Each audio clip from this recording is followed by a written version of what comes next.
واقعہ کربلا تاریخ کا دردناک واقعہ ہے۔ یہ اقتدار کی جنگ نہیں تھی، اقدار کی جنگ تھی۔ دو شخصیتوں کی لڑائی نہیں تھی، دو نظریات کا ٹکراؤ تھا۔ یہ حق اور باطل کا معرکہ تھا۔ یزید ظلم کا استعارہ ہے، حسین ابن علی امن کی علامت ہے۔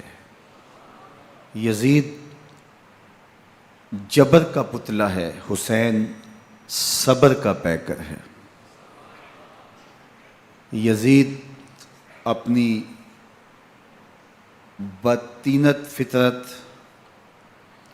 اور اپنی طبع ناہموار کے باعث دنیا پر ذلت و رسوائی، ظلم، جبر، جور و زیادتی کی علامت بن کے ابھرا، اور حسین ابن علی رضی اللہ تعالی عنہ حق و صداقت کا نشان بن کے ابھرا۔ کربلا کے تپتے ہوئے ریگزار میں حسینی اور یزیدی دو کردار سامنے آتے ہیں۔ اقبال نے کہا تھا، موسیٰ و فرعون و شبیر و یزید، ایند و قوت از حیات آید پدید، زندہ حق از قوت شبیری است، باطل آخر داغ حسرت میری است، سرخ رو عشق غیور از خون او، شوخی ای مصرع از مضمون او، تا قیامت قطع استبداد کر، موج خون او چمن ایجاد کر۔ یزید بہدل کی بیٹی محسون کا ناپاک بیٹا تھا، اور حسین محمد عربی کی بیٹی فاطمہ کا شہزادہ تھا۔ یزید دمشق کے اطراف میں سرجون اور جریر اختل جیسے اوباشوں کے جرمٹ میں پل کے جوان ہوا۔ حسین کے گھر کا دروازہ مسجد نبوی کے اندر کھلتا تھا۔ یزید نشے میں دھت ہو کر کے نمازیں چھوڑ دیتا تھا۔ حسین کی کربلا کے اندر بھی نماز تہجد قضا نہیں ہوئی۔ یزید ظلم کا دوسرا نام ہے، حسین امن کی علامت ہے۔ یزید نے زندگی میں ایک مرتبہ حج کیا اور شراب کے مٹکے ساتھ لے کے آیا، اور اختل اور دیگر گویوں اور مغنیوں کو اپنے ساتھ رکھا تاکہ سفر آسانی سے کٹے۔ حسین ابن علی نے 25 حج سواری ہونے کے باوجود پیدل کیے۔ یزید حج بیت اللہ کے بعد مدینہ المنورہ آیا اور شراب کی ایک مجلس بپا کی۔ حضرت امام حسین رضی اللہ تعالی عنہ جب وہاں پہنچے تو شراب کی پھیلی ہوئی بدبو کو محسوس کرتے ہوئے فرمایا، یہ بو کیسی ہے؟ تو نشے میں دھت یزید بولا، یہ شام میں بنتی ہے، اور ایک جام منگوایا اور اس کو پیتے ہوئے دوسرا جام حضرت امام حسین رضی اللہ تعالی عنہ کی طرف بڑھاتے ہوئے کہا، ابا عبداللہ لیجئے۔ تو حضرت امام حسین رضی اللہ تعالی عنہ نے فرمایا، میں اس کی طرف دیکھتا بھی نہیں ہوں، اور پھر وہ عشقی اشعار پڑھنے لگا۔ جب یزید کی شراب نوشی کا منظر امام حسین رضی اللہ تعالی عنہ اپنی آنکھوں سے دیکھ چکے تھے تو مجھے بتاؤ، یزید کے ہاتھ پہ امام حسین کا پاک ہاتھ کیسے آتا؟ حضرت امام حسین رضی اللہ تعالی عنہ جس ماحول میں پلے تھے، جس ماحول میں پرورش پائی تھی، جس ماحول میں رہے تھے، وہ پاکیزہ اور تقدس مآب ماحول تھا۔ اور یزید کبھی اطراف دمشق میں، کبھی غوطہ میں، کبھی الخضرہ محل میں، اور کبھی کہاں داد عیش دیتا رہا اور لہو و لعب کے اندر مصروف رہا، اور اس کی زندگی ان چیزوں سے عبارت تھی۔ وہ محرمات کو حلال قرار دیتا، شراب نوشی اس کی ہڈیوں میں رچی ہوئی تھی، اور شریعت بیضا کا مذاق اڑایا کرتا۔ اور حسین ابن علی رضی اللہ تعالی عنہ کی دوستیاں جن لوگوں سے تھی وہ عبداللہ ابن عباس تھے، عبداللہ ابن عمر تھے، حضرت عبد الرحمن بن ابو بکر رضی اللہ تعالی عنہ تھے۔ یزید تو جوا کھیلتا رہا، یزید تو قمار بازی کرتا رہا، یزید تو شراب نوشی کرتا رہا، اور حسین ابن علی مسجد نبوی کے ممبر میں حضور کے پہلوؤں میں بیٹھتے رہے۔ زمانے نے وہ منظر دیکھا کہ سرخ رنگ کے جوڑے پہنے ہوئے حسنین کریمین حجرہ فاطمہ سے نکلتے ہیں، کم عمری کی وجہ سے کبھی گرتے ہیں کبھی سنبھلتے ہیں، اور آقا کریم خطبہ ارشاد کر رہے ہیں، خطبہ چھوڑ کے حضور نے شہزادوں کو اٹھا لیا۔ وہ منظر بھی زمانے نے دیکھا۔ حضرت عبداللہ بن شداد کہتے ہیں کہ حضور سجدے میں تھے اور سجدہ اتنا طویل ہو گیا، ہمیں لگا یا تو وحی کا نزول ہو رہا ہے یا پھر اللہ کا حکم آ گیا اور اللہ کے محبوب کی روح قبض کر لی گئی۔ لیکن میں نے جب نظریں اٹھا کے ننکیوں سے دیکھا تو کیا منظر تھا کہ حسین ابن علی حضور کی پشت پہ بیٹھے ہوئے اور میرے آقا سجدے کو طول دے رہے ہیں۔ اللہ اکبر! حسین کے لیے پیغمبر کے سجدوں کو طول دیا جا رہا ہے۔ حسین ابن علی کبھی ممبر پہ حضور کی اطراف میں بیٹھتے ہیں، وہ منظر بھی دنیا نے دیکھا کہ حضور کے مبارک کندھوں پر حسین ابن علی بیٹھے ہیں اور حضور کی زلفوں کو پکڑا ہوا ہے۔ تو حضرت عمر رضی اللہ تعالیٰ عنہ دیکھ کے کہتے ہیں واہ واہ کیسی سواری میسر آئی حسین ابن علی کو۔ تو میرے آقا مسکرا کے کہتے ہیں عمر سواری دیکھتے ہو سوار بھی تو دیکھو۔ اللہ اکبر! حضرت اسامہ بن زید بن حارثہ رضی اللہ تعالیٰ عنہ فرماتے ہیں رات کا ایک پہر گزر گیا اور مجھے حضور سے کوئی کام تھا، میں آقا کریم کی خدمت میں حاضر ہوا، در دولت پہ دستک دی، حضور تشریف لائے تو چادر اوڑی تھی، بکل کی ہوئی تھی میرے حضور نے، تو میں نے اپنی حاجت کہی تو حضور نے میری حاجت پوری کر دی۔ لیکن ایک منظر میں نے دیکھا کہ حضور نے جو چادر کی بکل فرمائی تھی اس کے اطراف میں پہلوؤں میں ابھار تھے جس طرح اندر کوئی ہو۔ مجھ سے نہ رہا گیا، میں نے پوچھ لیا، میں نے کہا بندہ نواز چادر کے اندر کیا ہے؟ فَكَشَفَهُ، تو حضور نے چادر کو کھول دیا۔ فَإِذَا الْحَسَنُ وَالْحُسَيْنُ عَلَىٰ وَرِكَيْهِ، تو کہتے ہیں میں نے اپنی آنکھوں سے دیکھا ایک پہلو سے امام حسین لپٹے ہوئے تھے، ایک پہلو سے امام حسن لپٹے ہوئے تھے۔ فرمایا یہ میرے بیٹے ہیں، یہ میری بیٹی کے بیٹے ہیں، اے اللہ میں ان سے پیار کرتا ہوں، تو بھی ان سے پیار کر، جو ان سے پیار کرے اس سے بھی پیار کر۔ ان کی محبت کا درس دیا، ان کے پیار کا سبق پڑھایا، کہا ان سے پیار کرنے والا میرے سے پیار کرنے والا ہے، ان سے بغض رکھنے والا میرے سے بغض رکھنے والا ہے۔ ان کی تکلیف حضور کو بے چین کر دیتی تھی۔ حضرت سیدہ فاطمہ الزہرا رضی اللہ تعالی عنہ کے گھر کے قریب سے گزرے تو حضرت امام حسین کے رونے کی آواز آ رہی تھی، تو آقا کریم علیہ السلام نے فرمایا کہ فاطمہ حسین کو چپ کرواؤ، الا تعلمی ان بقاءہ یوزینی، تو جانتی نہیں حسین کا رونا مجھے دکھ دیتا ہے۔ حسین ابن علی کو حضور رونے نہیں دیتے تھے، ان کو دکھی نہیں ہونے دیتے تھے، کیونکہ رسول اللہ صلی اللہ علیہ وسلم جانتے تھے کہ یہ کتنے دکھ سہے گا، کتنی تکلیفوں سے گزرے گا اور کتنے مصائب سہے گا۔ زمانے نے وہ گھڑیاں بھی دیکھیں کہ حضرت حذیفہ بن یمان رضی اللہ تعالیٰ عنہ فرماتے ہیں کہ میں حضور کی خدمت میں نماز مغرب کی ادائیگی کے لیے حاضر ہوا، اور میں نے یہ اجازت خاص طور پہ اپنی ماں سے اس شرط پہ لی تھی کہ امی آپ مجھے اجازت دیں، میں حضور کی خدمت میں حاضر ہوتا ہوں، مغرب کی نماز بھی ادا کروں گا اور پھر حضور سے عرض کروں گا حضور میرے لیے اور میری ماں کے لیے بخشش کی دعا کر دیجئے۔ ماں نے اس شرط پہ اجازت دے دی اور میں حضور کی خدمت میں آ گیا، نماز مغرب ادا کی، سلام پھرا تو میرے دل میں آرزو تھی میں حضور سے عرض کروں حضور میرے لیے اور میری ماں کے لیے مغفرت کی بخشش کی دعا کر دیں، لیکن حضور عبادات میں ذکر میں نوافل میں ایسے مشغول ہوئے کہ میں آرزو رکھنے کے باوجود بھی عرض نہ کر سکا۔ خیر نماز عشاء کا وقت ہوا، اذان پکاری گئی، حضور مصلی پہ آئے، نماز پڑھی، سلام پھرا، تو میرے دل میں پھر خیال آیا کہ ماں سے ایک نماز کی چھٹی لی تھی، نمازیں بھی 2 ہو گئیں، ماں نے جاتے پوچھنا ہے حضور سے میرے لیے اور اپنے لیے مغفرت کی، بخشش کی دعا کروائی تھی، تو کیا جواب دوں گا؟ اور حضور اٹھے اور کاشانہ اقدس کی طرف چل دیے۔ اب میرے دل میں یہ خیال رہ کے آ رہا تھا کہ ماں کو کیا جواب دوں گا، میں تو حضور سے بخشش و مغفرت کی دعا کروا ہی نہیں سکا۔ جب حضور چل پڑے تو غیر ارادی طور پہ میں بھی حضور کے پیچھے چل پڑا۔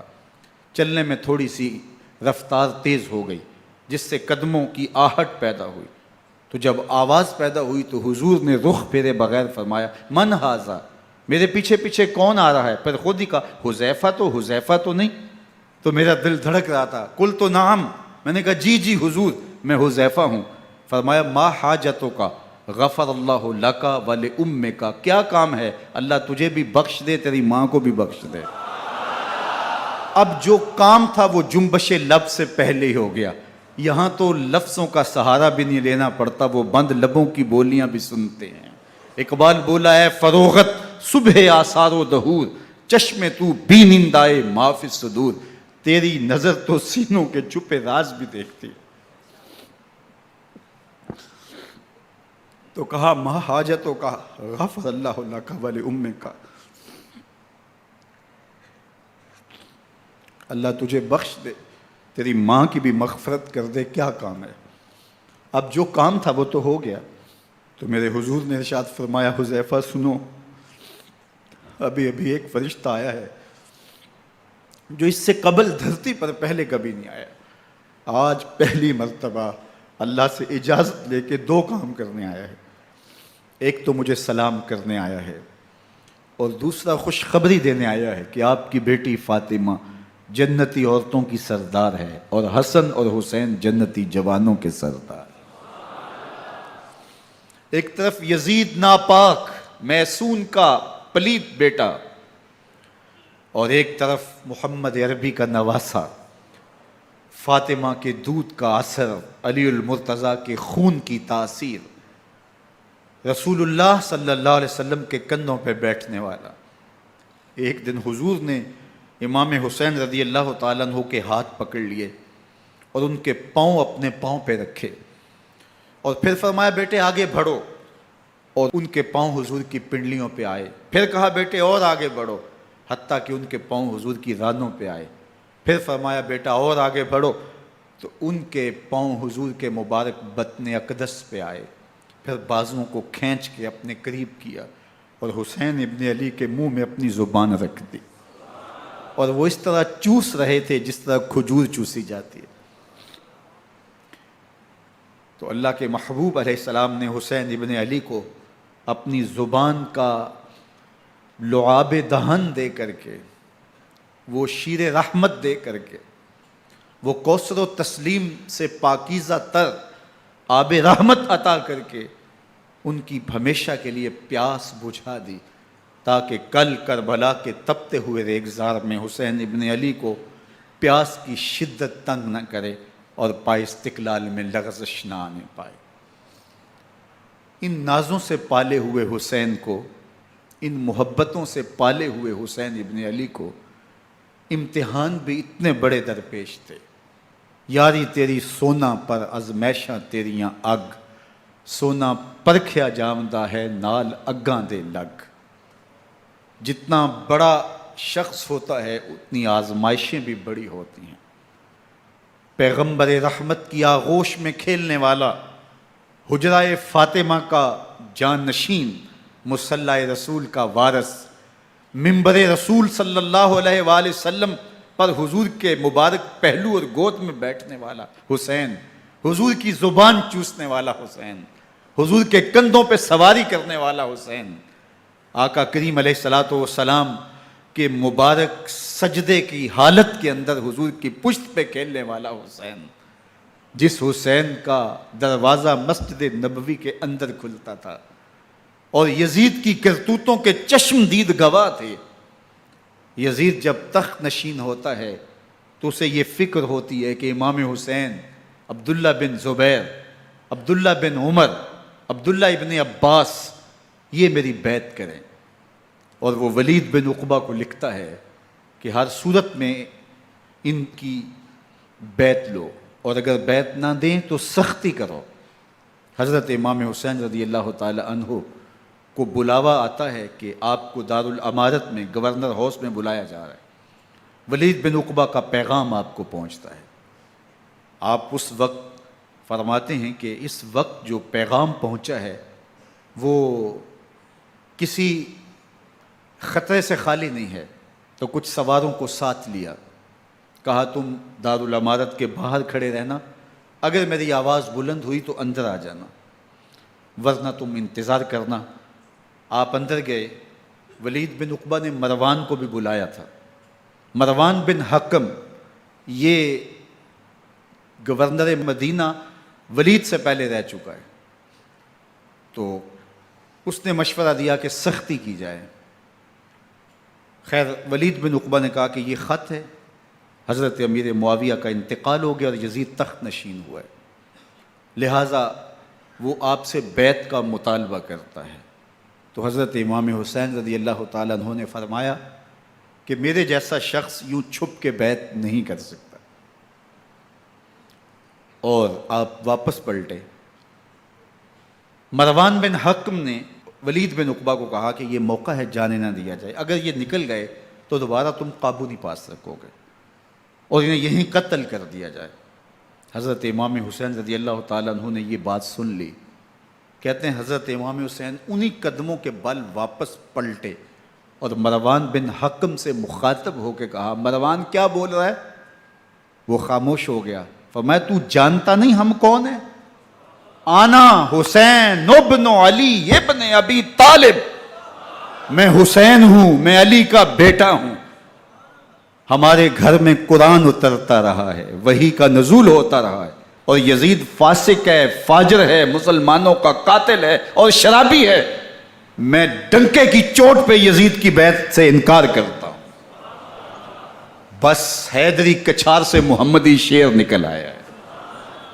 اب اوسان خطا ہو گئے، راستہ چھوڑ دیا، واپس آئے، سیدہ زینب سے ملے، کہا مدینے کو چھوڑنا پڑے گا۔ کہا بھیا کیا ہوا؟ کہا یزید بیعت لینے پہ مصر ہے اور میں کسی صورت بھی بیعت نہیں کروں گا۔ رسول اللہ کا مدینہ ہمارے خون سے لالا زار بنے گا، میں نہیں چاہتا کہ حضور کے شہر نور کی حرمت پامال ہو۔ دوستو وہ کیسا منظر ہوگا جب حسین ابن علی نے آخری حاضری حضور کے روضے پہ دی ہوگی۔ حاجی یا معتمر 10 دن کے لیے، 8 دن کے لیے، 20 دن کے لیے مدینہ المنورہ عارضی سکونت اختیار کرتا ہے، اور حضور کے روضہ انور سے، اس شہر نور سے، ان گلیوں سے، ان بام و در سے ایسا مانوس ہو جاتا ہے کہ جب واپس پلٹ رہا ہوتا ہے ان دعاؤں کے ساتھ کہ دوبارہ آنا بھی نصیب ہو، اور اسے لگتا ہے کہ میں دوبارہ بھی بلایا جاؤں گا، لیکن اس کے باوجود شہر حبیب چھوڑنا قیامت سے کم نہیں ہوتا۔ اعظم چشتی مرحوم آخری بار جب حضور کے روضہ انور پہ گئے تو بیمار تھے، ویل چیئر پہ تھے۔ باب بقی سے باہر نکلے تو خادم سے کہا کہ میری ویل چیئر پیچھے سے کھینچو تاکہ میرا رخ روضہ انور کی طرف رہے، اور وہ پیچھے سے کھینچتا چلا جا رہا ہے، اور جب باب مکہ سے پیچھے جنت البقیع کے قریب سے گنبد خضرا نگاہوں سے اوجل ہونے لگا تو اعظم چشتی مرحوم نے کہا، جان بدن سے نکلتی ہے اعظم، جان بدن سے نکلتی ہے اعظم، کوئی آسان ہے مدینے سے جدا ہونا، کوئی آسان ہے مدینے سے جدا ہونا۔ یہ اس شخص کی کہانی ہے جو 10 دن، 5 دن، مہینہ، 2 ماہ وہاں رہتا ہے، اور پھر اس شہر کو چھوڑ کے آنا اس کے لیے آسان نہیں ہوتا۔ اور مجھے بتاؤ کہ حسین جو پیدا مدینے میں ہوا، جس کے گھر کا دروازہ مسجد نبوی کے اندر کھلتا تھا، جو مسجد نبوی کے اندر پرورش پا کے جوان ہوتا ہے اور مدینے کی گلیوں میں کھیلتا رہا، اس حسین ابن علی کے لیے مدینہ چھوڑنا، اور پھر وہ اس بات کا علم اور شعور رکھتے تھے کہ یہ آخری بار حضور کے در پہ حاضری ہے، دوبارہ اس شہر نور میں نہیں آ سکوں گا، تو کیا قیامت ہوگی اور کیا منظر ہوگا۔ محمد بن حنفیہ کے علاوہ خاندان نبوت کے جتنے لوگ تھے ان سب نے شہر مدینہ کو الوداع کہا، اور رات کے موقع میں مدینہ المنورہ کو، مسجد نبوی کو چھوڑ کر کے مکہ کی جانب عازم سفر ہوئے۔ 3 شعبان المعظم کو مکہ المکرمہ پہنچتے ہیں، ادھر کوفیوں کے خطوط آنے شروع ہو جاتے ہیں۔ حضرت امام حسین رضی اللہ تعالیٰ عنہ مسلم بن عقیل رضی اللہ تعالیٰ عنہ کو صورتحال معلوم کرنے کے لیے بھیج دیتے ہیں۔ 40,000 کوفی آپ کے ہاتھ پہ بیعت کر لیتے ہیں۔ ادھر 25 پیدل حج کرنے والے حضرت امام حسین 8 ذی الحج کو احرام باندھتے ہیں، لیکن آپ کو پتہ چلتا ہے کہ حاجیوں کے روپ میں قاتل چھپا دیے گئے، تو آپ اس احرام کو حج کی بجائے عمرے میں بدلتے ہیں اور کوفے کی جانب عازم سفر ہوتے ہیں۔ کائنات والو، ذرا سینے پہ ہاتھ رکھ کے دیکھو کہ یہ کتنا مشکل مرحلہ تھا۔ اس دین کی آبرو کو بچانے کے لیے حضرت امام حسین رضی اللہ تعالیٰ عنہ نے کتنا بڑا قدم اٹھایا۔ آپ کے بہی خواہ، دوست، احباب عبداللہ بن عمر یہ سارے روکتے ہیں۔ عبداللہ بن عباس کہتے ہیں حضرت نہ جائیے، الکوفی لا یوفی، کوفی کبھی وفا نہیں کرتے، آپ کے والد کو وہاں شہید کیا گیا، لیکن آپ ایک فرض کو نبھانے جا رہے ہیں۔ میرے غم گسارو، میرے مہربانوں، نہ روکو مجھ کو جانے دو، مجھے نانے کے دی کی ڈوبتی کشتی بچانے دو، میں جاتا ہوں کہ دنیا پر وفا کا نام رہ جائے، میں رہوں نہ رہوں پر عظمت اسلام رہ جائے۔ میں نہیں جاتا تو نبی کے گھر کی آن جاتی ہے، میں نہیں جاتا تو نبی کے گھر کی آن جاتی ہے، تمہارا دین جاتا ہے، میری غیرت ایمان جاتی ہے۔ حضرت امام حسین یہاں سے چلتے ہیں، ابھی راستے میں ہی پہنچتے ہیں کہ یہ خبر آتی ہے کہ کوفے والوں نے بے وفائی کر دی، حضرت مسلم بن عقیل رضی اللہ تعالیٰ عنہ کو شہید کر دیا گیا، نعمان بن بشیر معزول کر دیے گئے، ابن مرجانہ ابن زیاد وہاں متعین کر دیا گیا جو سخت گیر شخص تھا، اور اس نے لوگوں کو ڈرایا، دھمکایا، اور کوفے کے لوگوں کے دل بدل گئے اور وہ بیتیں توڑنے لگے۔ وہ منظر مسجد کوفہ کا کتنا دلگداز تھا۔ جب امام نماز کے لیے کھڑے ہوئے تو 40,000 لوگ آپ کے پیچھے تھا۔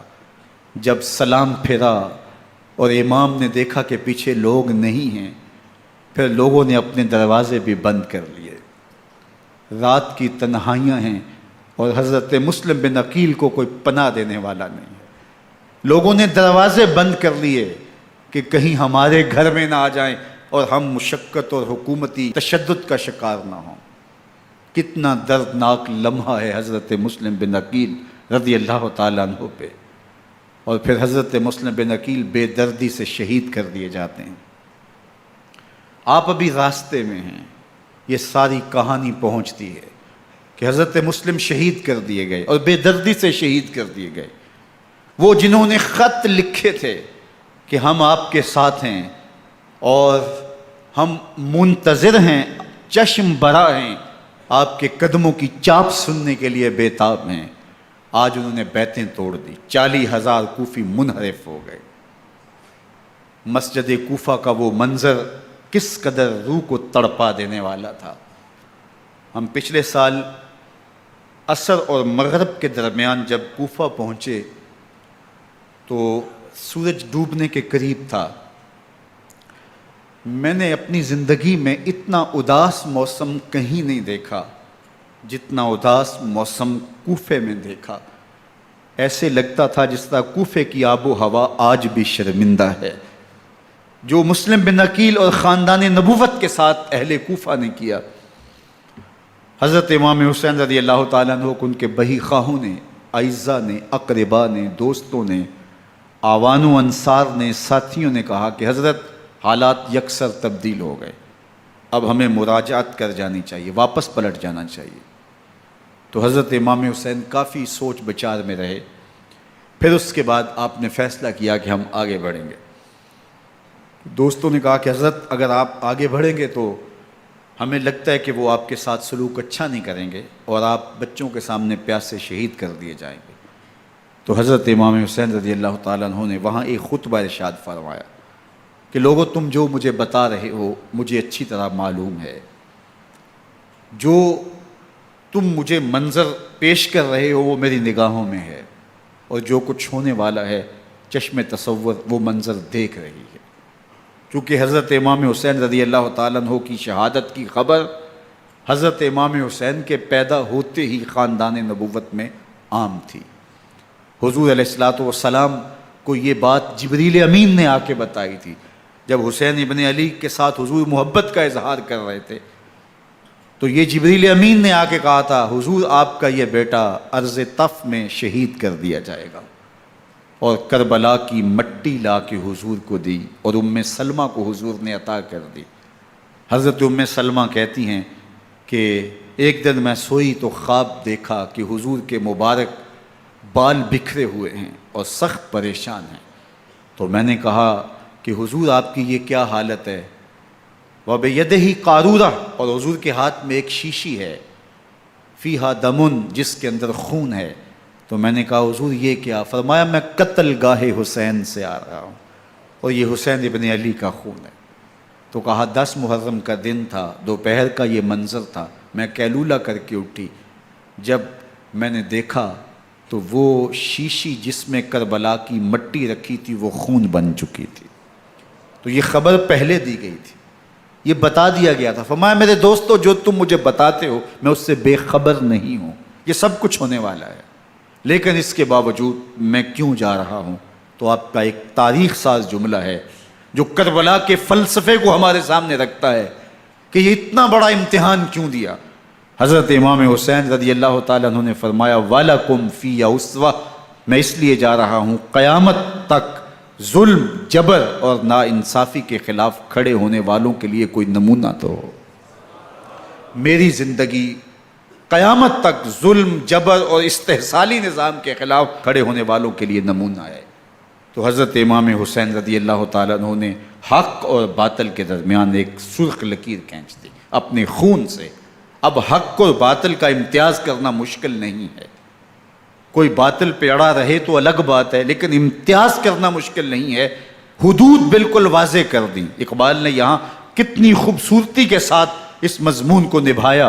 سرخ رو عشق غیور از خون او، شوخی این مصرع از مضمون او، تا قیامت قطع استبداد کر، موج خون او چمن ایجاد کر۔ ایک جہاں آباد کر دیا، حق اور باطل کی راہیں اجال دی۔ اب لوگوں کو یزید کا چہرہ پہچاننے میں دیر نہیں لگتی، وقت کے ہر یزید کا چہرہ آسانی سے پہچانا جا سکتا ہے۔ یہ معرفت زمانے کو کروائی کس نے؟ حسین ابن علی نے کروائی رضی اللہ تعالی عنہ۔ تو حضرت امام حسین نے فرمایا کہ جو میرے ساتھ ہونے والا ہے میں اچھی طرح جانتا ہوں، لیکن میں اس کے باوجود آگے بڑھوں گا۔ پھر بڑھے اور کربلا میں جا کے خیمہ زن ہو گئے۔ 7 محرم کو پانی بند کر دیا گیا، پانی بند ہوا تو کھانا بھی میسر نہیں تھا، لیکن ذکر پانی کا ہوتا ہے اس لیے کہ کھانے کے بغیر انسان کئی دن کاٹ لیتا ہے، لیکن پانی کے بغیر گزر نہیں ہوتی۔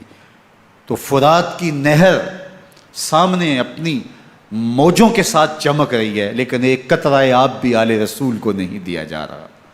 کائنات کے اندر ایسے انوکھے امتحان بھی ہوتے ہیں، وارث ہوں ساقی کوثر کے، مالک ہوں حوض کوثر کے، اور بیٹے ہوں ساقی کوثر کے، اور آج ایک بوند پانی کی بھی میسر نہ ہو۔ صبر کا امتحان ہے، عزیمت کا امتحان ہے۔ حضرت امام حسین رضی اللہ تعالیٰ عنہ خیمہ زن ہو گئے، 3 دن تک پانی بند رہتا ہے، 9 محرم کو رات کی تنہائی میں حملہ آور ہونا چاہتے ہیں، لیکن آپ نے کہا کہ ہمیں اللہ کے حضور عبادت اور ذکر کے لیے وقت دیا جائے۔ ساری رات ذکر میں گزرتی ہے، عبادات میں گزرتی ہیں۔ رات کے اندھیرے میں آپ چراغ بجھا دیتے ہیں۔ آوان و انصار کو کہتے ہیں کہ ان کی دشمنی میرے ساتھ ہے، انہیں میرا خون چاہیے، اگر تم رات کی تاریکی میں نکل جاؤ تو میں تم سے کوئی مواخذہ نہیں کروں گا، اور یہ بھی تمہارا پیچھا نہیں کریں گے، اس لیے کہ ان کا مطلوب تم نہیں ہو، ان کا مطلوب میں ہوں۔ جب چراغ جلایا تو کوئی بھی نہیں گیا۔ مسلم بن نوسجہ کھڑے ہو کے کہتے ہیں حضرت اگر ہمارے بدن کو 70 بار کاٹا جائے اور جلایا جائے اور ہواؤں میں اڑا دیا جائے پھر بھی آپ کا ساتھ نہیں چھوڑیں گے۔ 70 سال کے بوڑھے ہیں حبیب بن مظاہر، کہتے ہیں حضرت آپ کو چھوڑ کے جائیں کہاں، آپ کو چھوڑ کے جائیں کہاں، کوئی ساتھ چھوڑنے کے لیے تیار نہیں ہے، پیاس ہے، سخت گرمی ہے، کربلا کا ماحول ہے، 72 افراد اور خاندان کی خواتین میدان کربلا میں خیمہ زن ہیں، دوسری طرف لشکر اعداء اشقیا 22,000 کی تعداد میں مقابلے میں، ایک روایت 30,000 کی ہے۔ ان صرف 72 پیاسے لوگوں کے لیے اتنے لوگوں کو جمع کرنے کا مقصد خوف زدہ کرنا تھا۔ شرط ہے کہ یزید کی بیعت کر لیں، محاصرے توڑ دیں گے، پانی دستیاب ہوگا، اعزاز و اکرام سے نوازا جائے گا، خزانوں کے منہ کھول دیے جائیں گے۔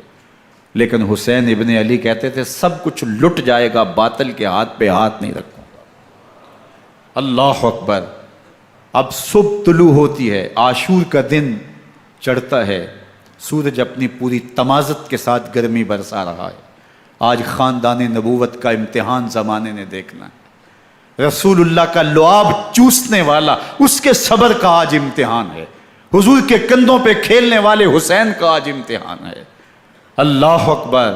حسین ابن علی تمام حجت کرتے ہیں میں نے تمہارا کچھ نہیں بگاڑا، میں نے کسی کا خون نہیں کیا، میں نے کوئی زیادتی نہیں کی، تم کیوں میرے قتل کے در پہ ہو؟ تم جانتے نہیں میں کون ہوں؟ میں تمہارے نبی کا نواسا ہوں، رسول اللہ صلی اللہ علیہ وآلہ وسلم کے کندھوں پہ کھیلتا رہا ہوں، حضور کا لعاب چوستا رہا ہوں، اور میں بوسہ گاہ رسول صلی اللہ علیہ وآلہ وسلم ہوں۔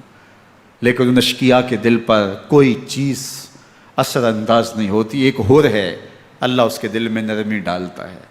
پہلے تو امام حسین کو گھیر کے لے کر کے آتا ہے، لیکن بعد میں وہ قافلہ یزید سے قافلہ حسین کی طرف آ جاتا ہے۔ امام حسین فرماتے ہیں تو دنیا میں بھی ہور ہے، آخرت میں بھی ہور ہے، آزادی مل جاتی ہے۔ باقی 22,000 کا لشکر جرار امام حسین کے قتل کے در پہ ہے۔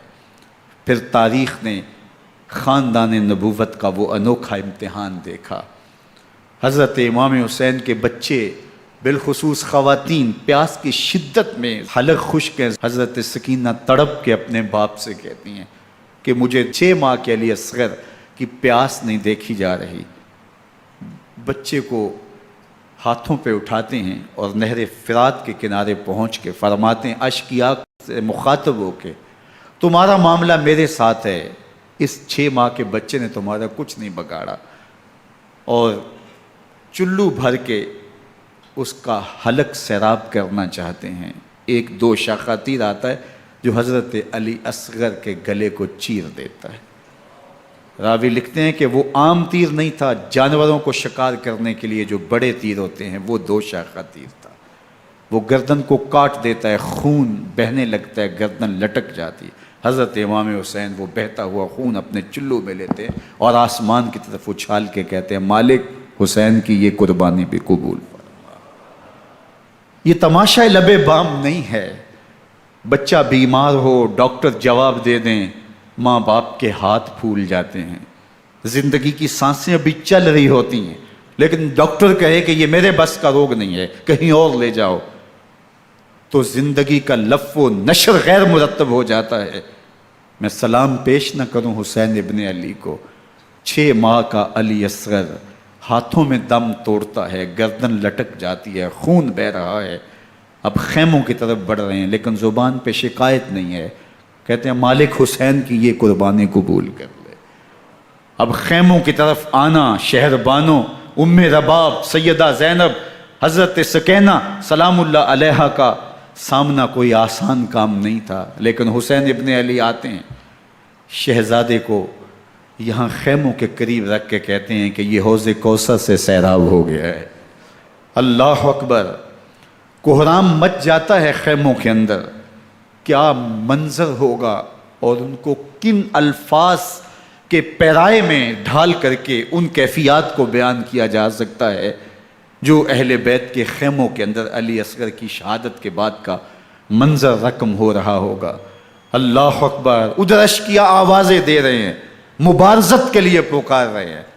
زمانے نے پھر وہ منظر بھی دیکھا کہ جوان بیٹے کو 18 سال کی کمائی حضرت امام حسین میدان عمل میں بھیج رہے ہیں۔ وہ علی اکبر جو حسین کا نور نظر ہے، آنکھوں کا قرار ہے، دل کی تسکین ہے۔ اور پھر حضرت علی اکبر جب گھوڑے کی زین سے فرش زمین پہ گرتے ہیں تو باپ کو آواز دیتے ہیں، اور حضرت امام حسین جو ہے وہ آگے جا کے بیٹے کی لاش اٹھاتے ہیں۔ اللہ اکبر، 18 سال کے بیٹے کی لاش کو کندھوں پہ اٹھا کے خیموں تک لاتے ہیں اور ہاتھ پھیلا کے کہتے ہیں مالک حسین کی یہ قربانی بھی قبول فرما۔ کبھی قاسم بن حسن کی لاش اٹھا کے لاتے ہیں، کبھی اون و محمد کی لاشیں اٹھا کے لاتے ہیں، بھتیجوں کی، بھانجوں کی، بھائی عباس کے کٹے ہوئے بازو اور زخموں سے چھدا ہوا لاشا۔ کیا کیا قیامتیں تھیں جو اس کربلا کے ایک میدان کے اندر نہیں توڑی گئیں۔ حضرت امام حسین پر دکھ پہ دکھ، تکلیفوں پہ تکلیفیں۔ اب 71 لاشیں اٹھا کے خیموں تک پہنچا چکے، اور ادھر مبارزت کی دعوت دی جا رہی، آؤ میدان عمل میں آؤ، اب دیر کیوں کر رہے ہو۔ رسول اللہ کا حرم، رسول اللہ کی شہزادیاں جو نازوں میں پلی تھیں، وہ کلیاں جو شبنم کا بوجھ بھی گوارا نہیں کر سکتی تھی، آج مصیبتوں کے پہاڑ ٹوٹ گئے۔ حضرت امام حسین کبھی شہربانوں کو، کبھی ام رباب کو دلاسا دیتے ہیں، کبھی حضرت زینب کو کہتے ہیں۔ حضرت زینب کربلا کے اس میدان کے اندر بڑے حوصلے کے ساتھ اپنے بھائی کے ساتھ کھڑی رہی، اپنے 2 بیٹے راہ خدا میں پیش کیے، ان کی لاشیں وصول کیں، لیکن زینب جس جرأت کے ساتھ، جس پامردی کے ساتھ اس سارے منظر کو حوصلے کے ساتھ سہتی رہی، وہ یقیناً حوصلہ سیدہ زینب سلام اللہ علیہا کا ہی ہے۔ لیکن یہ وہ منظر تھا کہ زینب کا دل بھی ڈول گیا جب حسین ابن علی گھوڑے پہ بیٹھنے لگے اور ان کو گھوڑے میں بٹھانے والا کوئی نہیں تھا، اور جو بھی سوار جاتا پھر واپس اس کی لاش ہی آتی اور حسین ابن علی لے کے آتے۔ آج حسین ابن علی جا رہے ہیں، زندگی کا سارا سرمایہ لٹ رہا ہے، حضرت زینب سلام اللہ علیہا سنبھل نہیں رہی۔ حضرت امام رضی اللہ تعالیٰ عنہ اٹھے اور آپ نے حضرت زینب کو صبر کی تلقین کی اور کہا کہ صبر ہی بہترین ذریعہ ہے اور اللہ کی قربت کا ایک بہترین سبب ہے، اور ان کو صبر کی تلقین کرتے ہوئے فرمایا کہ میرے بعد تم نے اس ذمہ داری کو سنبھالنا ہے اور ان مخدرات اسلام کی، ان شہزادیوں کے پردے کی تم نے حفاظت کرنی ہے۔ اور پھر گھوڑے کی زین کس کے امام حسین لشکر اشکیا کی طرف بڑھتے ہیں۔ اب خیموں سے سسکیوں کی آواز آ رہی ہے، ان کا سردار، ان کا تاجدار آج سب کو چھوڑ کے کربلا کے میدان کی طرف بڑھ رہا ہے۔ جرم کیا کیا، قصور کیا کیا، اس نے کیا زیادتی کی کہ آج نیزوں اور انیوں کے مقابلے میں 22,000 کا لشکر حضرت امام حسین پہ ٹوٹ پڑتا ہے۔ آپ پھر اتمام حجت کرتے ہیں، میں نے کسی کو قتل نہیں کیا، خون ناحق نہیں بہایا، میرے خون کے درپے کیوں ہو، اپنی آخرت کیوں برباد کرتے ہو، تم جانتے نہیں میں کون ہوں، میں تمہارے نبی کا نواسا ہوں۔ لیکن ابن زیاد کہتا ہے مقابلے میں آؤ۔ پھر حضرت امام حسین رضی اللہ تعالیٰ عنہ مقابلے میں آتے ہیں، اور جب گھوڑے کو ایڑ لگا کے دشمن اشقیاء پہ ٹوٹتے ہیں تو پھر ایسا منظر ہوتا ہے کہ وہ بھیڑ بکریوں کی طرح آگے بھاگتے ہیں۔ 71 زخم کلیجے پہ لیے شجاعت کا یہ پیکر جب میدان میں آتا ہے، آواز آتی ہے یہ کون ذی وقار ہے، بلا کا شاہ سوار ہے، لباس ہے پھٹا ہوا غبار سے اٹا ہوا، تمام جسم نازنی چھدا ہوا کٹا ہوا، یہ نبی کا نور عین ہے، یہ بالیقین حسین ہے، یہ حسین ابن علی ہے رضی اللہ تعالیٰ عنہ۔ پھر چاند بادلوں میں گھر جاتا ہے، شامی غنڈے تیر برساتے ہیں، تلواروں سے آپ کے بدن پر ضربیں لگاتے ہیں اور نیزوں سے آپ کے بدن کو پرو دیتے ہیں۔ جب آپ کا پیراہن بعد میں اتارا گیا تو آپ کے پیراہن میں 122 سوراخ تیروں کے تھے، 33 زخم تلواروں کے اور 34 گھاؤ نیزوں کے تھے۔ جب گھوڑے کی زین سے فرش زمین پر آئے، بدن چھلنی تھا، زخم زخم سے خون بہ رہا تھا، 3 دن کا پیاسا حسین، اللہ اکبر، بدن زخموں سے چور، 71 لاشیں کلیجے پہ لیے، مخدرات اسلام کے پردے کا خیال دل میں الگ ہے، لیکن گھوڑے کی زین سے جب فرش زمین پہ امام حسین آتے ہیں، زبان پہ ہائے نہیں، نالا و شیون نہیں، چیخ و پکار نہیں، آتے ہی پیشانی سجدے میں رکھتے ہیں اور پکارتے ہیں اللہم ردن بقضائک وصبرن علی بلائک تسلیمن لامرک سبحان ربی الاعلی۔ مالک گھر لٹا کے، بچے لٹا کے، خاندان سب کچھ قربان کر کے، اپنے بدن کو زخموں سے چھلنی کروا کے، تیروں اور نیزوں کی انیوں سے اپنے آپ کو زخمی کروا کے، تیرے حضور سر جھکا کے یہ اقرار کرتا ہوں کہ حسین تیری تقدیر پہ راضی ہے، مالک تو بھی بتا، تو بھی حسین پہ راضی ہوا ہے کہ نہیں ہوا؟ آواز آ رہی ہے، اس پیاسے پر علی شیر خدا کو ناز ہے، اس نواسے پر محمد مصطفیٰ کو ناز ہے، اوروں نے بھی سجدے کیے پر اس کا عجب انداز ہے، اس نے وہ سجدہ کیا جس پر خدا کو ناز۔ حسین ابن علی رضی اللہ تعالیٰ عنہ کا سر انور دستے قاتل نے تب کاٹا جب وہ سجدے میں جھکا ہوا تھا۔ یزید نے کہا میں بیعت لوں گا، امام حسین نے کہا کبھی بھی نہیں دوں گا، یہ سر کٹ سکتا ہے جھک نہیں سکتا۔ سر کاٹ کے نیزے کی نوک پہ چڑھا دیا گیا اور یہ اس بات کا اعلان تھا کہ ہم جیت گئے اور حسینی ہار گئے، اور لشکر یزید میں غوغا مچ گیا، نقارے بجنے لگے کہ ہم جیت گئے، دیکھو امام حسین شہید کر دیے گئے، اور سر کاٹ کے نیزے کی نوک پہ چڑھایا گیا۔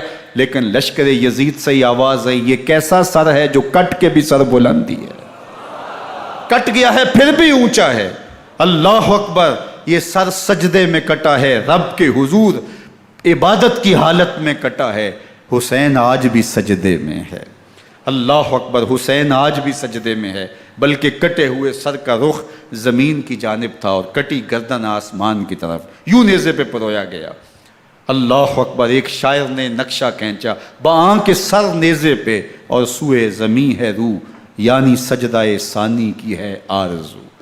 رکعت کے 2 سجدے ہوتے ہیں، ابھی ایک سجدہ ہوا تھا کہ دست قاتل نے سر کاٹ دیا، کہا حسین کی پیشانی میں دوسرے سجدے کی تمنا مچل رہی ہے۔ یہ تھا حسین ابن علی کا سجدہ، ساری زندگی رب کے حضور سجدہ قضا نہیں ہونے دیا۔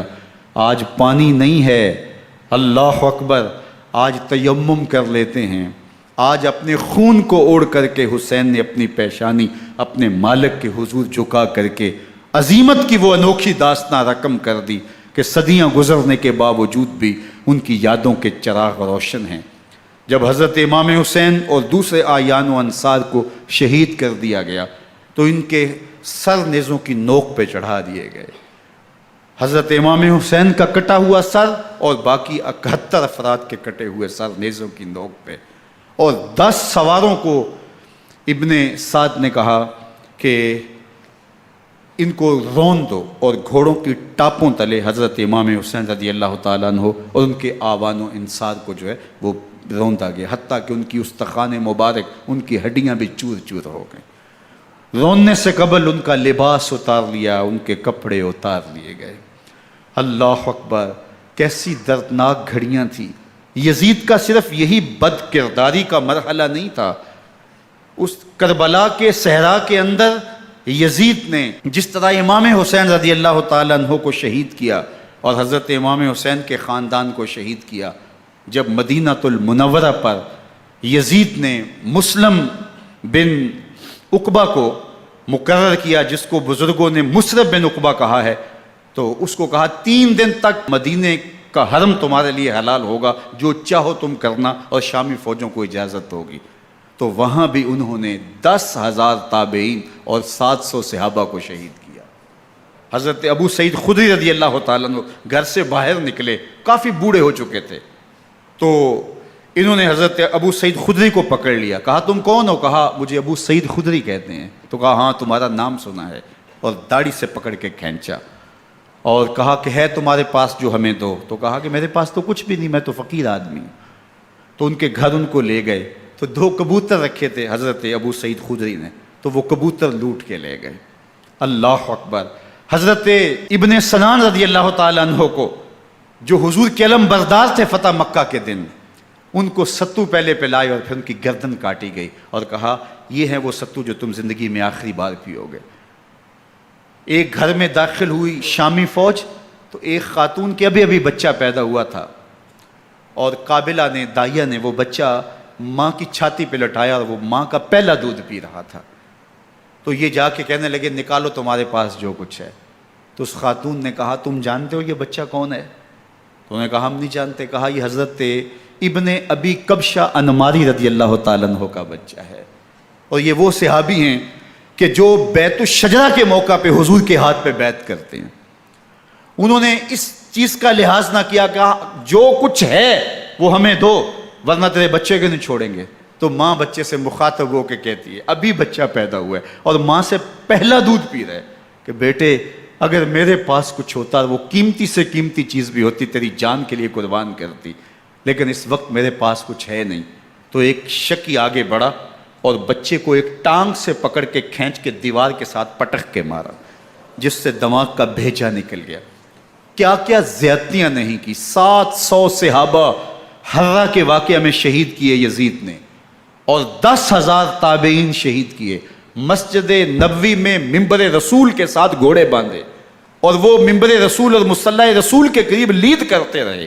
حضرت سعید بن المسیب فرماتے ہیں میں نابینا تھا اور حضور کے روضہ انور کے پاس بیٹھا تھا، اور یزید کے سپاہی آتے، جو بھی مسجد میں نظر آتا پکڑ کے لے جاتے، مجھے نابینا سمجھ کے چھوڑ دیتے، لیکن میں پریشان تھا کہ ظہر کا وقت ہوگا، عصر کا وقت ہوگا، مغرب عشاء کا وقت ہوگا، نہ اذان، نہ اقامت، نہ جماعت، تو کیسے مجھے پتہ چلے گا کہ نماز کا وقت ہو گیا، اور کیسی میری نمازوں کا کیا بنے گا؟ میں اس فکر میں بیٹھا تھا۔ لم ازل اسمع الاذان والاقامت من قبر رسول اللہ صلی اللہ علیہ وآلہ وسلم۔ فرماتے ہیں جب بھی پھر نماز کا وقت آیا، گنبد خضرا سے اذان کی بھی آواز آئی، اقامت کی بھی آواز آئی۔ 3 دن تک مسجد نبوی کے اندر گھوڑے بندے رہے، اور مدینہ کی حرمت پامال کی۔ مدینہ کے گھروں کے اندر یہ بدکماش داخل ہوئے، اور جو بدکاریاں انہوں نے کی، کلیجہ منہ کو آتا ہے۔ 1002 شیزائیں ان بدکاروں کی بدکاریوں کی وجہ سے کنواری حالت کے اندر حاملہ ہوئی۔ 3 دن تک مدینے کا حرم انہوں نے پامال کیا، اور پھر مکہ المکرمہ میں کعبۃ اللہ پر گولے برسائے، اور کعبہ کا غلاف جل گیا۔ وہ تو یزید مر گیا، اور حضرت عبداللہ ابن زبیر رضی اللہ تعالیٰ عنہ نے اپنی خلافت کا اعلان کیا۔ یزید کے یہ کرتوت تھے، ادھر اہل مدینہ کو ستایا، ادھر اہل مکہ کو ستایا، اور رسول اللہ صلی اللہ علیہ وسلم کے خانوادے کی بے حرمتی اور توہین کی۔ نہ صرف انہیں قتل کیا گیا، ان کی لاشوں پہ گھوڑے دوڑائے۔ ابن سعد اور شمر جو ہے وہ خیموں میں داخل ہوا، اور مخدرات اسلام کی چادریں چھیننے کی کوشش کی۔ حضرت زینب سلام اللہ علیہ نے مخاطب ہو کے کہا ہمارے چہرے کے رکھوالے چلے گئے ہیں، ظالم تو خیال نہیں کرتا ہم رسول اللہ کی بیٹیاں ہیں۔ حضرت شہربانو، حضرت زین العابدین اور حضرت زینب سلام اللہ علیہ، ان تینوں کو ایک اونٹ پہ باندھا گیا، اور باقی اونٹوں پہ باقی سادات کو، حضور کی شہزادیوں کو باندھا گیا، رسیوں میں جکڑا گیا، اور اونٹوں پہ باندھ کر کے کوفے کی جانب آگے آگے شہیدوں کے سر چل رہے ہیں، اور پیچھے یہ قافلہ چل رہا ہے۔ اور جب یہ قافلہ وہاں سے گزرا جہاں لاشیں پڑی تھیں، امام زین العابدین 14 سال کے تھے اور بیمار تھے، اور ان کا حوصلہ نہ ہوا، وہاں غشی ان کے اوپر آنے لگی، اور وہ منظر ابن کثیر نے، باقی لوگوں سب نے لکھا ہے کہ پھر جب ان کی یہ حالت ہوئی تو پھر سیدہ زینب سلام اللہ علیہ، جنہوں نے ابھی تک بڑے حوصلے کے ساتھ ساری مشکلات کا مقابلہ کیا تھا، اب ان کے بندھن ٹوٹ گئے اور آنکھوں سے آنسو بہنے لگے، اور سیدہ زینب نے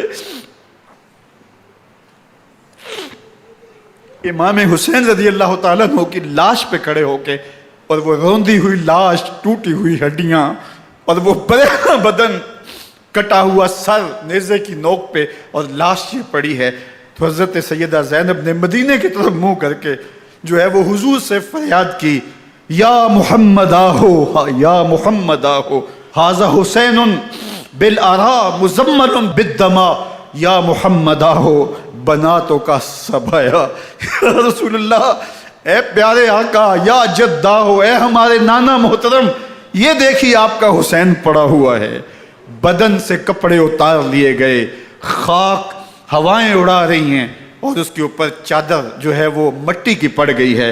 حضور آپ کی اولاد کاٹ دی گئی، اور پھر کہا بناتوں کا سبایا، حضور دیکھیے آپ کی بیٹیوں کے ہاتھ باندھ دیے گئے ہیں، اونٹوں پہ کس دیا گیا ہے، سر شہیدہ آگے آگے چل رہے ہیں، اور حضرت سیدنا امام حسین کا آگے آگے سر ہے۔ راستے کے اندر ایک جگہ آئی، رات گزری اور ان کو اتارا گیا۔ رات کا موقع تھا، ایک خاتون آئی اور اس نے کوئی کھانا پیش کیا ان کو، اور کہا کہ میں کسی زمانے میں حضرت سیدہ فاطمہ زہرا کی نوکری کیا کرتی تھی، ان کی لونڈی تھی، ان کی کنیز تھی، اور آج مجھے پتہ چلا کہ آپ لوگ گزر رہے ہیں، تو میں نے کہا کہ میں اپنی مخدومہ کے خاندان کی خدمت کروں۔ اور پھر اس نے کہا کہ اس وقت سیدہ کی گود میں ایک 6-7 ماہ کی بچی تھی جس کو زینب کہا کرتے تھے، تو سیدہ زینب نے کہا کہ اماں اگر پہچانتی ہو تو وہ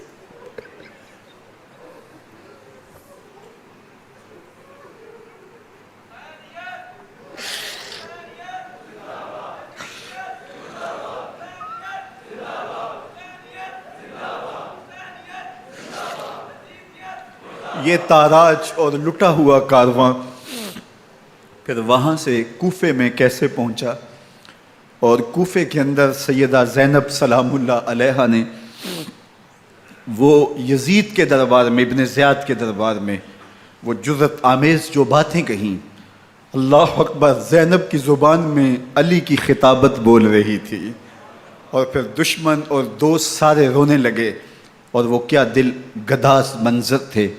اور پھر یہ سروں کا قافلہ اور سادات کرام کا مشکیں کسی ہوئی ہیں اور اونٹوں پہ باندھے ہوئے، ان کو وہاں سے پھر قادسیہ اور قادسیہ سے پھر دمشق یزید کے دربار میں پہنچایا گیا، اور وہاں سے یہ لٹے ہوئے خانمہ برباد تاراج لوگ مدینہ المنورہ میں کیسے پہنچے، اور اہل مدینہ نے کیسے استقبال کیا، اور وہ منظر کتنا دلگداز تھا جب اہل مدینہ زینب سے پوچھتے تھے زینب حسین کہاں ہے؟